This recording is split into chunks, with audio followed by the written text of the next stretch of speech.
Kutaura kuti mwanangu ndogara were ndisina kumbobata mwana mumaoko. Pamusoro igogo. Alright, ndini ndauya muchiona ndichisvika newayeni kudai. Panhau yaya maimbotaura iyaya muchita ndikuona mudzimai wako tiri kuita dambudziko haasi kuita mbereko nguva yadini nguva yareba. Saka ndaona kuti zvakakosha semunhu aigara achitaura kuti mwanangu ndogara were ndisina kumbobata mwana mumaoko. Zvino manje mukaombera maoko zvindichitaura maidhilani zvinenge zvichireva kuti kudi. Handizozvidi mandikutaura nambuya makuti munhu zvino zvinoreva chii ndichipa ma-introduction kune munhu. Uyu right gogo ndiye mudzimai ndauya ndiye andanaye saka ndati waite tu. Taura tiso. Kunyatso kunditaurire zvengazo. Wati mukadzi wakaendedi wabvepi? Ndikutotaura hangu kuti ndiye umwe mudzimai vandanaye iyeyo. Makasimba ere gogo? Watu. Atu. Unogeze mapuretero? Unotsvaira ere mumba?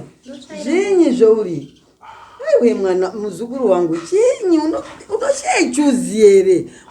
Kuchuzawo vakadzi kwawere. Zvakanaka wani naye gogo. Kunaka unofunga kuti kusanda ere? Basa repano unoriziya ere? Unoziya ere kuti ndakasiwa pano ngemurume wangu pano apa aatsvairi uyu ndiyewo ndaita kuti hana chaanoita ba. Andisi kumuda waakutanga futi kuunze hureri. Aiwa. Waunze hureri. Kweruseka chiko nayo. Shiri. Utambuya wako abate mbuya. Aiwa zvenzwa izvembuya. Ndataura. Kuti iri ndiro bichocho. Ndiyo mutitini wacho. Baba ndiri kwanzwa. Aiwa chimbomira kani. Saka mbuya manje ndoita sei? Makati uya abari. Uyu makuti bichocho. Bichocho ritotogara naro hino ningadini ndapuwa. Ndingadini asiwo muzukuru wangu chinyi. Chenyi chakakugara iwe. Chakandigara chinenge iko mbuya. Chakakugara ino unobare mwana uyu. Wanobara zvembuya. Uyu anobara uyu. Atotowa nemwana wake. Une mwana? Mwana ndiko kubara mwana wake uyu. Unodo kubara nemwana wake uyu. Asibabadzilani. Kupenga ere. Musoro wako uno. Aiwa saka iwe. Unofunga kuti mbuya dzawo dzinodesa but ndakuno newewo futi. Aiwa nini kuti saka iwe uri kufara kakugara uchipopotedzana nambuya pamba panapa. Aiwa. Wogara uchinza ubara ndotsvaga munhu anobara anosimudza zita redu ndonzo baba wani. Ndida kwachero. Ndokundida kwacho. Unobara wacho tori nenhumbu yacho ndokuda kuibvisa baba. Aiwa kani aiwa mira tikiti. Gara nyararai. Shut up. Nyararai ndashatirwa. Muri kuti iko mwese kuti wafunga unochaunganidza akadzi yako unogara nawo yese echiti akwere akadzi yako. Zvembuya ndindochita uyu ndowangu zvewese uyu aripo anobara uyu matenya. Handi muri kumuona manje mbuya uyu anonetsa uyu manje uyu mbuya anonetsa anogona kufenda ipapa muchipopota kudai so. Iwe maidhilani kaiwe. Ndikwaniro wanzwa. Ndikwaniro. Iwe chiko chakadara iwe. Usandipengere wanzwa. Gara pasi. Ndambenge ndakanyarara kwaye. Unoziya manje maidhilani kaiwe. Saka kuti adonere mwana wanu tiri panapa. Kuti adone tiri panapa ndikude kutomufena apa wakuda kundidai. Mbuya. Mimbuya muna kwenye mimi. Manje makamutiti bichocho manje. Ndando uya asi bichocho. Nekuti anzani ndaziona. Nekuti anzani pamwiri. Mbuya ndiye. Unota basi papa iwo farisa. Mbuya. Iwo kumusha kwako. Mbuya. Chimutora imuende naye mumba. Chisimuka baby. Simuka iwende naye mumba. Aiwa iwe. Aiwa. Sabamiezo muri kuzvi. Iwe weka. Aiwa mani kufutika hure kutazi. Aiwa. Mbuya. Inzwazve iwe shama. Newe baba dhisa ndo zvaundiunzira era unotorera kuti kunoya kumba kwako ndichigamuchirwa zvakanaka ndokugamuchirwa zvakanaka ere ikoko. Ndokugamuchirwa zvakanaka ere ikoko. Unoziya baby manje ukadaro manje ka.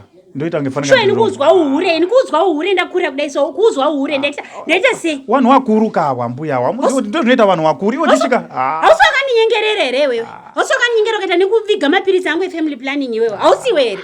Kumanaka. But kandi kuti munhu mukuru mbuya handiti nyaya dzinotaurwa dzichipera. Titoti tichagara futi pasi todiscussa nenyaya yacho. Nyaya yacho yopera. Ini kuzwa uhure. Ini kuzwa uhure inini. Kubva ndichizvarwa sanambozwa uhure nhasi ndozonzwa uhure inini. Kuti hanzi nzara dzangu idzadzigonogesa mapureti inini. Ukadaro mashoko evanhu vakuru kane unoti hondoenda naye panapa. Kana mukadzi wako chaiye anga uda kutondrova wakangomira wakatarisa. Wamanya chiko endarowa mbama. Wamanya chi? Kumanya chicha wamanya. Kadaro mune muchindikonfuse. Kundirovesa indakura kudai so. Ndamunyara mani mukadzi wako. Ndamunyara denda muririkita. Inandi denda mutaridza zvangu chaizvo. Chenda mumba mukadzi wako indambako kuita sei? Iwe unofana kuziya ndakakuudza kuti nyaya iri panapa pane hondo. Ini ndoda kupomodza bopoto. Ibopoto randokupomodza. Saroti ndorera kupomodza bopoto mbama kwereni. Handi muri kushayika mwana apa une nhumbu. Saka ino kundida mwana naye. Nhumbu yacho ndakunoibvisa. Asi baba Dylan ungandidaro here iwewe. Shonga ndunzire mwe mukadzi shuwa. My Dylan. Ndokundida kwacho here koku. Wakomana. Ndokundida kwacho here. Saka uri kufara here kugara mbuya vanogara vachipopota pamba. Zvitori nani kuswera ndichipopotwa nambuya ndikuswera nditukwa hangu nambuya zvitori nani. Pane kundunzira mwe mukadzi shuwa inini. Apo tuti pamusoro pazvo totane nhumbu yako iwewe. Ndiri kupomodza bopoto. Ndiri kupomodza bopoto raunogara vachipopotedza nambuya. Nambuya tanga takuwirirana mbishana handiti. Asi iwe wakuno Shwa kundikwidza baba Dylan. Aiwa my Dylan kakunoza ukazondichemera manje ka. Ukazondichemera ka. Kunyepera ndisikumbofara nazvo baba Dylan. Ndakwenda. Kwenda kupi? Ndakwenda mba kwenda. Kupi kwanoda kwenda? Ndakwenda andingazvigoni. Ndoti one mbuya ndingachindituka. Uyani aroda nenhumbu yako. Anditi. Manaka mama akundisa pakati manje ndochidini manje ipapa. Ayo chinyarara uya kunoka ayo chinyarara ukadaro manje wakushayisha manje ayo sorry chinyarara.